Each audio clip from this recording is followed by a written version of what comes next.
Assalamualaikum warahmatullahi wabarakatuh. Waalaikumsalam warahmatullahi wabarakatuh. Bismillahirrahmanirrahim. Alhamdulillah. Wassalatu wassalamu ala Rasulillah wa ala alihi wa sahbihi wa wala. Amma ba'd.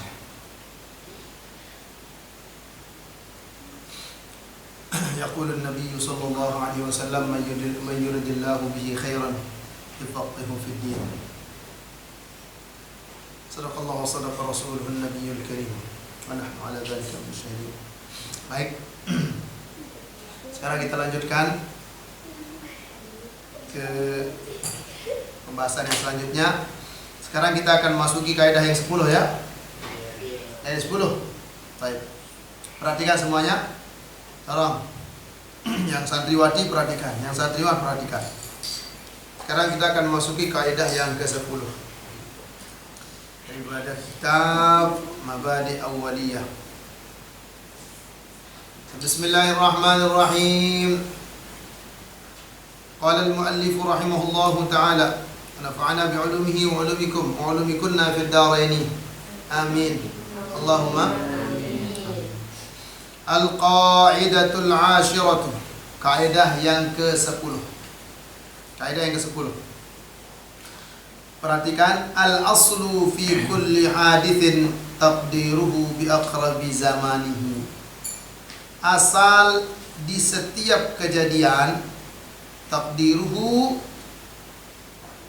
pengukurannya, takdirannya, bi aqrabi zamanihi menurut masanya yang paling dekat. Jadi kalau ada suatu kejadian, bagaimana kita menghukuminya? Di sini ada kaidahnya. Al-aslu fi kulli hadithin taqdiruhu bi aqrabi zamani. Asal suatu kejadian diukur menurut zaman yang paling dekat. Diukur menurut zamannya. Karena kalau dilihat zaman yang lebih dahulu, hukumnya bisa berbeda dengan zaman yang lebih dekat. Maka kalau ada satu kejadian, ambil hukum yang lebih dekat, ambil kejadian yang lebih dekat. Karena bisa saja berubah. Karena bisa saja berubah hukumnya. Yang sebelumnya dan sesudahnya itu bisa berubah hukumnya. Al-amthilatu, contohnya begini. Bil mithal yattadihul muqal. Dengan contoh akan jelas ucapan, dengan akan jelas kaidahnya. Perhatikan kaidahnya, contoh daripada kaidah ini. Minha, di antaranya, contoh daripada kaidah ini, duriba batnu hamilin, dipukul perut seorang perempuan yang hamil. Duriba batnu hamilin, dipukul seorang perut perempuan yang hamil. Perut perempuan dipukul. Fanfasalal waladu. Ya, di kitabnya semua kitab yang cetakan baru dan yang dulu sama semua. Ini saya tidak ingat dulu, saya masih senawiyah belinya ini. Sejak pertama sekitar tahun 2002 saya beli, 2002-2003. Baru saya mondok sudah saya beli 2003. Pondok. Masih saya pakai sampai sekarang kitabnya, masih terjaga. Sudah berpuluh-puluh tahun. 2002-2003 saya beli kitab itu. Baru saya masuk mondok. Jadi kitab yang dulu sama kayaknya. Cetakannya di sana Al-Wahidu. Itu salah cetak itu. Fanfasal al-wahidu, maka keluarlah satu. Masa perut perempuan yang dipukul yang keluar satu, yang keluar satu atau keluar anak? Yang keluar anak.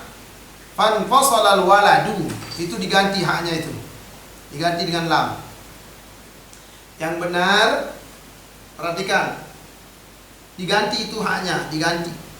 Fanfasal al-waladu hayyan. Maka keluarlah anaknya, seorang anak dari perempuan yang dipukul perutnya, hayyan, dalam keadaan hidup, hal keadaan hidup. Jelas? Sudah diganti semuanya? Nah, perempuan dipukul perutnya, kemudian keluar anaknya, dan anaknya dalam keadaan hidup. Wa baqiya zamanuhu, dan tinggal zamannya setelah beberapa waktu keluar, beberapa jam waktunya keluar, bila alamin dengan tanpa sakit. Perut perempuan dipukul, setelah itu keluar anak setelah beberapa jam dan tidak ada apa bahasa sekarang itu komplikasi bahasanya. Komplikasi Pak. Tidak ada efek sampingnya, dia tidak teriak dan tidak kesakitan. Dan anak yang keluar itu tidak kelihatan dia ada lebam, tidak pernah kelihatan efek daripada pukulan pada anak. Yang jelas setelah dipukul beberapa waktu kemudian anak itu keluar, anaknya dalam keadaan sehat keluar. Bila alamin di sini dengan tanpa sakit. Summa mata, kemudian setelah beberapa jam mati anaknya yang keluar tadi, yang dipukul perutnya melahirkan itu. Summa mata, kemudian mati anaknya. Fala dhamana, maka tidak ada dhaman, tidak ada tanggung jawab bagi orang yang mukul. Tidak ada tanggung jawab bagi orang mukul.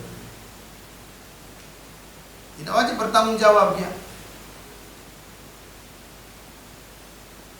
Tetapi perhatikan, tetapi kalau ketika dipukul langsung keluar umpamanya isi perutnya, tidak tahan dia komplikasi langsung, setelah itu tidak tahan dibawa lari ke rumah sakit karena dipukul, langsung keluar anaknya, setelah itu anaknya teriak kelihatan sakit sekali, efeknya langsung dia keluar anaknya, meninggal berbekas, maka itu wajib bertanggung jawab. Wajib bertanggung jawab. Itu sama dengan membunuh wajib bertanggung jawab. Jelas sampai di sini? Nah, ini contohnya. Tapi kalau setelah dipukul beberapa waktu kemudian keluar anaknya dan anaknya beberapa jam kemudian mati, ada waktu yang tersisa, ada jedanya, maka tidak ada tanggung jawab terhadap orang yang memukul itu, dalam arti tidak ada tanggung jawab terhadap anaknya. Jadi orang yang memukul itu tidak bertanggung jawab terhadap anak yang mati, karena bisa saja dia mati dengan hal yang lain. Kenapa tidak wajib bertanggung jawab? Perhatikan, yang ngantuk perhatikan. Li'anna dhahira, karena nyatanya annahu mata bisababin akhara, bahwasanya anak itu mati dengan sebab yang lain. Anak itu mati dengan sebab yang lain. Li'annahul aqrabu minhu, karena itu lebih dekat daripadanya. Yang lebih dekat itu apa namanya? Anak itu mati dalam keadaan sehat-sehat saja, bukan mati dalam keadaan kesakitan. Kalau matinya dipukul perempuan itu perutnya, terus teriak langsung, dia tidak tahan langsung keluar, dan anak itu teriak-teriak kesakitan, kemudian mati, maka dia wajib bertanggung jawab. Tapi setelah berlalu beberapa jam baru mati, tidak ada tanda-tanda bahwa dia sakit karena dipukul anak itu, maka tidak ada tanggung jawab bagi yang memukul itu. Tetap dia kalau dilaporkan ke polisi karena sudah memukul perempuan, itu lain ceritanya. Ini maksudnya tidak ada tanggung jawab terhadap anak. Dilihat dari zaman yang paling dekat. Kalau lihat dari zaman paling dekat, bahwa tidak ada anaknya teriak, tidak ada efek sampingnya pukulannya terhadap anak, maka itu tidak ada kaitannya. Karena bisa saja anak itu mati karena hal yang lain. Jelas sampai di sini? Jelas sampai di sini? Ini contoh pertama. Minha, contoh yang kedua, ibta'a abdan gitu. Seseorang membeli, ibta'a abdan, seseorang membeli budak. Seseorang beli budak.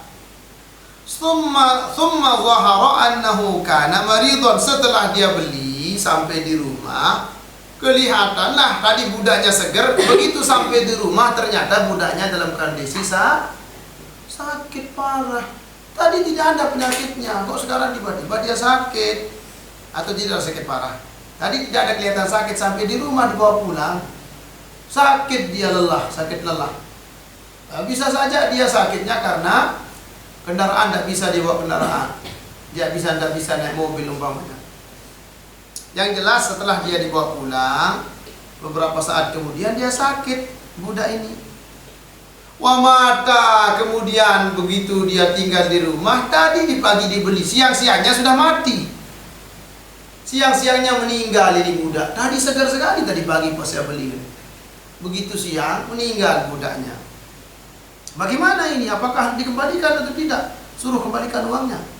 Fala ruju alahu, maka tidak ada rujuk baginya, bagi pembeli.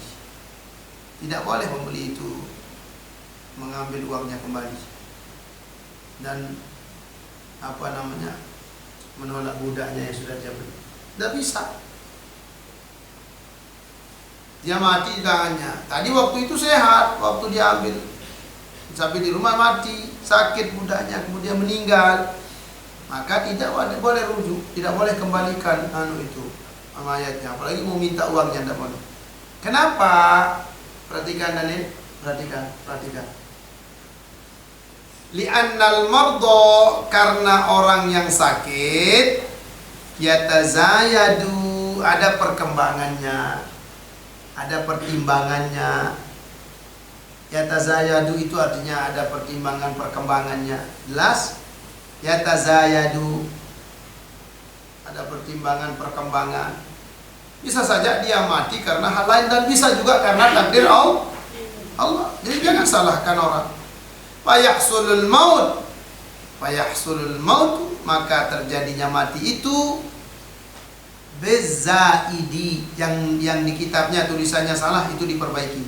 Yang benar bezaidi, bukan bezanahi, bukan bezanahi, bezaidi. Yatazayadu itu ada sangkut pautnya dengan kalimat yang sebelumnya. Fayahsulul mautu bezaidi, maka terjadinya mati itu bezaid dengan apa? Dengan tadi perkembangan dari sakitnya, kemudian tiba-tiba meninggal. Bisa saja orang sakit sebentar langsung meninggal. Perhatikan. Bisa saja orang sakit sebentar kemudian meninggal. Jelas? Kenapa? Bagaimana kok seperti itu? Jadi ukurannya meninggal. Tidak jadi ukurannya tadi pas saya beli itu jadi ukuran. Padahal tadi pagi saya beli. Apakah wajib mengembalikan uangnya atau tidak? Tidak. Kembali kepada kaidahnya. Li'annahu aqrabu zamanin minal maut. Karena lebih dekat masanya dari kematian.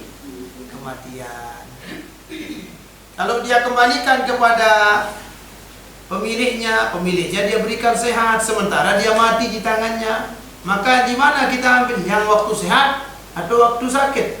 Atau waktu dia meninggal? Kaidah usul fikihnya mengembalikan hukum kepada zaman yang paling dekat, yaitu zaman kematian.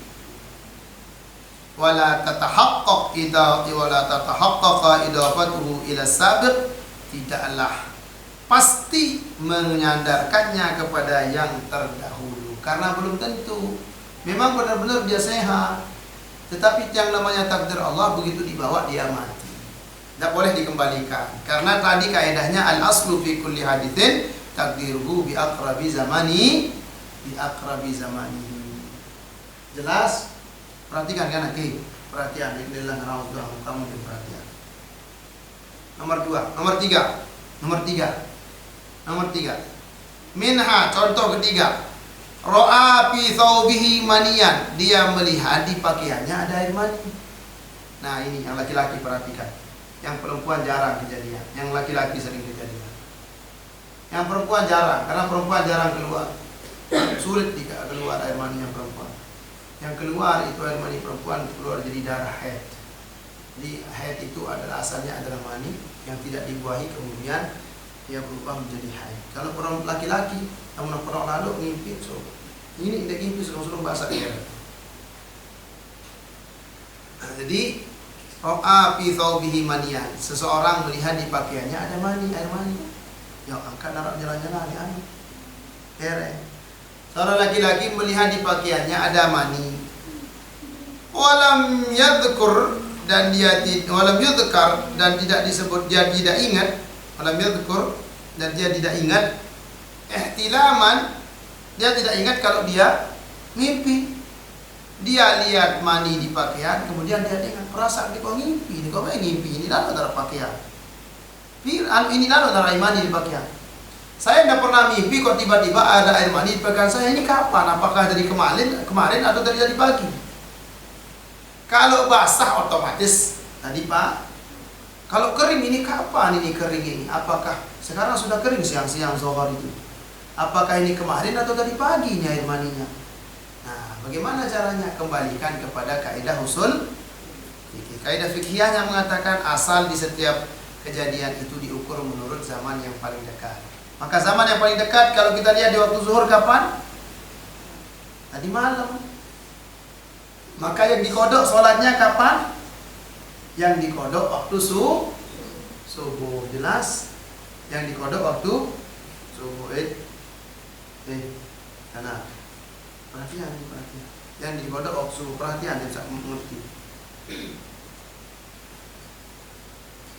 Yang dikodok waktu subuh. Dengar. Lazimahul ghus, maka wajib baginya mandi. Jelas? Dia lihat air mani di sarungnya di waktu zuhur, umpamanya wajib dia mandi sekarang. Sekalipun dia tidak tahu diri itu. Kecuali kalau dia pinjam, umpamanya Daniel, dia pinjam sarungnya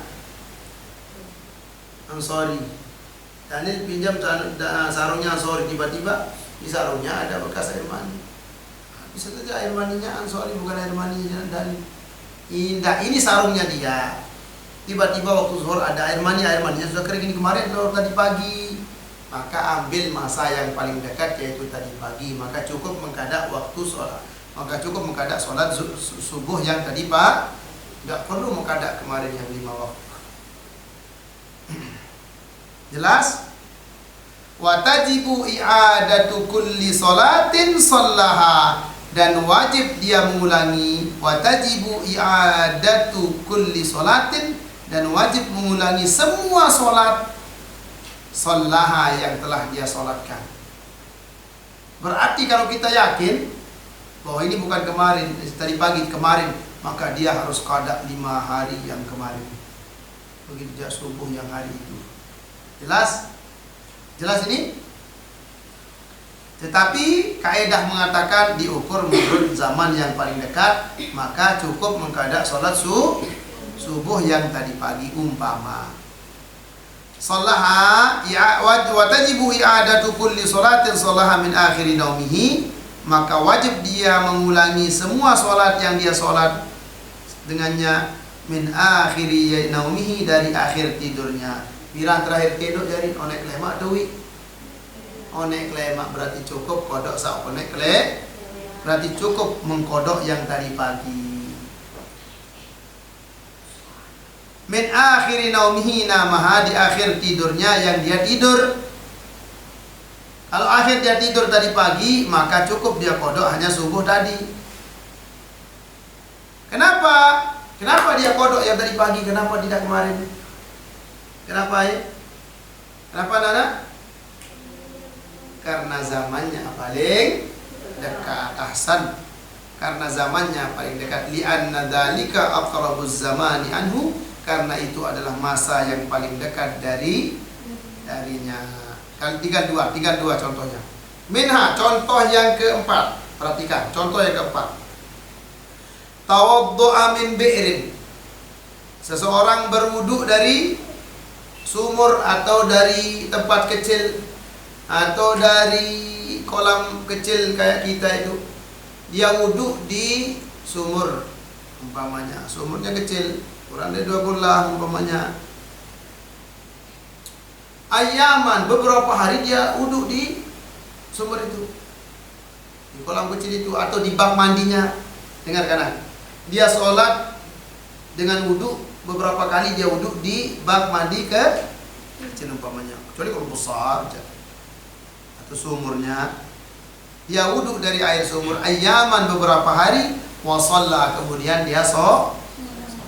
Summa wajada fiha fa'rah, kemudian dia temukan di dalam sumur itu fa'rah, ada tikus. Wajada fiha, dia temukan, siapa orang yang wudu itu, fiha, di dalam sumur, fa'rotan. Apa fa'rah? Tikus. Wah, saya doa kan dulu dia marah-marah tikus itu dulu kadang-kadang dia jejing dia. Ngulu maka nang ada atas arah bagian tikus. Piran bagian tikus ni wi apone bagian tikus. Ini bangkai tikusnya kemarin atau hari ini? Dia lihat di tempat duduknya kemarin atau hari ini? Lam yalzimhu qada, lam yalzimhu, maka tidak wajib baginya. Yang tidak wajib itu apa? Qada'un. Lam yalzamhu qada'un, tidak wajib baginya mengqada. Tadi dia temukan, berarti tadi sudah itu. Kenapa tidak wajib qada yang sudah lewat? Karena diukur menurut zaman yang paling dekat.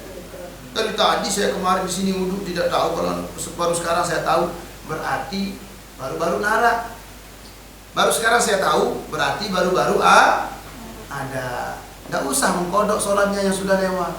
Kalau sekarang saya temukan bangkai tikus, berarti mungkin dari tadi. Tidak usah berpikir dari kemarin ini, berarti saya wudhu saya kemarin itu dengan bangkai tikus dan berubah airnya ini kurang 20. Tidak usah berpikir macam-macam. Cukup kaidah fikihnya mengadakan mengukur dengan masa yang paling dekat.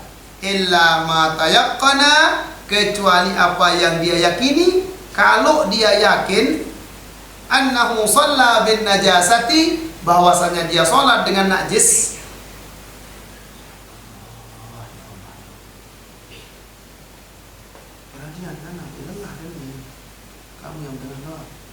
Kecuali dia sholat dengan najis, dia yakin dia sholat dengan najis, maka mana saja yang dia yakini dia sholat dengan najis, wajib dia ulang.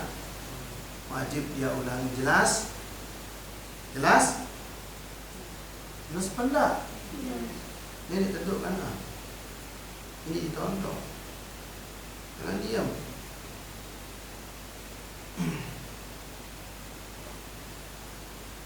Maka wajib dia ulangi sholatnya kalau dia yakin yang sebelumnya itu dia sholat dengan pakaian najis. Kalau dia tidak yakin, dia tidak tahu, ragu, tidak usah ragu-ragu, cukup ambil waktu yang paling dekat. Kemudian contoh yang terakhir. Fataha qafsan, seseorang membuka sangkar burung. Seseorang membuka sangkar burung, bahasa kita kerangke. Seseorang buka kerangke, sangkar burung. Dia buka sangkar burung, begitu dia buka antoirin, sangkar burung, qafsan antoirin, sangkar burung. Filhal fathah qafsan antoirin, filhal di waktu itu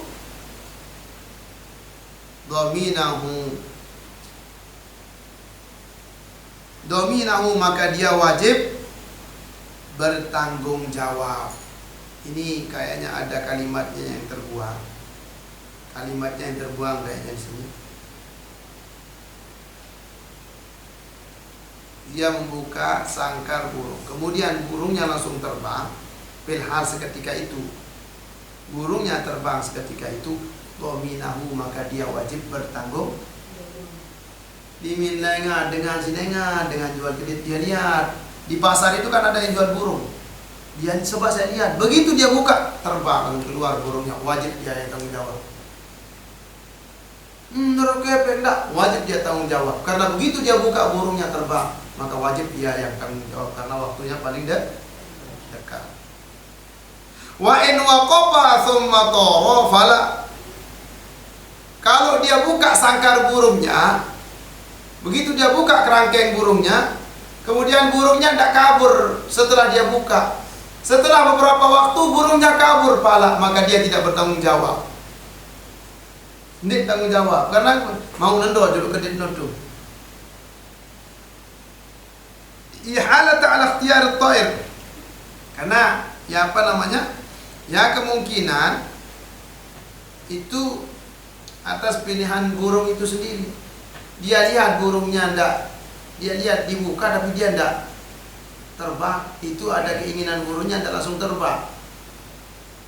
Jadi begitu dia lihat, dia diam saja burungnya, setelah itu dia terbang, maka dia tidak bertanggung jawab. Kalau dia buka langsung terbang, maka bertanggung jawab. Menyala pemahaman fikih dia. Nanti dia pergi ke Ada teman-teman yang pergi ke pasar, dia buka sudah kabur, tidak terbang burungnya. Nanti setelah 1 jam dibuka, yang punya tidak tahu. Dia berdalil pakai dalil kaidah fikih.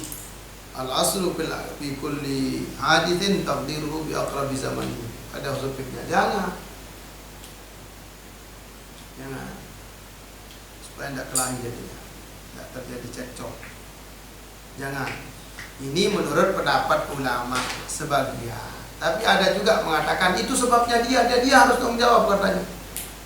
Wakila ada juga yang mengatakan, kila dikatakan dominah wajib dia tanggung jawab. Kalau burungnya terbang, sekalipun dia diam setelah dia buka, setelah itu baru dia terbang, ini menurut pendapat yang lain dominah wajib dia tanggung jawab. Karena apa? Karena lepasnya bukan diukur dari dekat masa keluarnya, enggak, tapi sebabnya dia burung itu keluar. Karena sebab dia burung itu keluar, maka dia yang menyebabkan keluarnya burung wajib tanggung jawab. Li'anna fathal qafsi, karena membuka sangkar burung, yu'inu ala tairihi, membantu burungnya terbang. Jadi sebab dia wajib bertanggung jawab karena dia menyebabkan burung itu terbang, bukan karena dekat masa waktunya, bukan. Kalau tadi mengatakan yang pertama tidak wajib tanggung jawab karena burungnya diam dulu, dia langsung terbang. Tapi kalau lihat pendapat yang kedua ini yang paling, kalau saya lebih condong bahwa wajib dia bertanggung jawab karena gara-gara dia buka burungnya jadi terbang. Qala Allah Ta'ala, firman Allah Ta'ala, yuridullahu bikumul yusra, Allah menginginkan bagimu kemudahan. Yuridullahu bikumul yusra, Allah menginginkan bagimu kemudahan. Wala yuridu bikumul usra, dan Allah tidak menginginkan bagimu kesulitan. Ingat kata Allah, Allah mau kalian itu mudah. Allah mau kita ini mudah dalam segala hal. Jangan dipersulit. Kata Rasulullah itu, yassiru wala tu'assiru. Yassiru wala tu'assiru, kata Rasulullah. Mudahkan, jangan kau persulit kepada umat. Jadi Rasulullah ketika memerintahkan Sayyidina Mu'az itu untuk berdakwah waktu itu, pesan Rasulullah ada 2. Apa kata Rasulullah? Yassiru wala tu'assiru. Mudahkan, jangan persulit. Pertama. Pesan yang kedua Rasulullah, basyiru wala tunaffiru. Beri kabar gembira terhadap mereka, wala tunaffiru, jangan buat orang lari, jangan buat orang takut. Berdakwah itu kata Rasulullah, yang pertama yassiru wala tu'assiru, mudahkan jangan persulit. Mudahkan jangan persulit. Yang kedua nasihat Rasulullah, basyiru wala tunaffiru, beri mereka kabar gembira, jangan kau takut-takuti mereka, jangan kau buat mereka takut. Jelas? Ada pertanyaan? Ada pertanyaan? Karena waktu semua capek, habis kecor tadi story. Jadi kita cukupkan sampai di sini. Nanti kalau ada yang bertanya bisa kalau temannya ada yang bertanya juga bisa ditanya nanti melalui dilihat di YouTube, nanti bisa ditanya di sana di kolom komentar. Nah, sekitar ini nanti kita lanjutkan untuk kaidah yang ke-11. Kalau ada yang belum jelas nanti bisa ditanyakan langsung. Sekarang juga bisa. Kalau tidak ada, kita cukupkan sampai di sini. Allahu a'lam bissawab. Al-Fatihah bil futuh al-munuh al-qubur tamam bi kulli sud wa ila hadratir Rasul sallallahu alaihi wasallam. Al-Fatihah.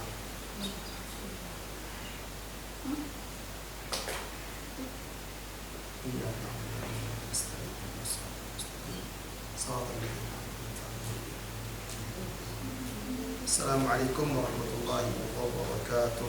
Waalaikumsalam warahmatullahi wabarakatuh.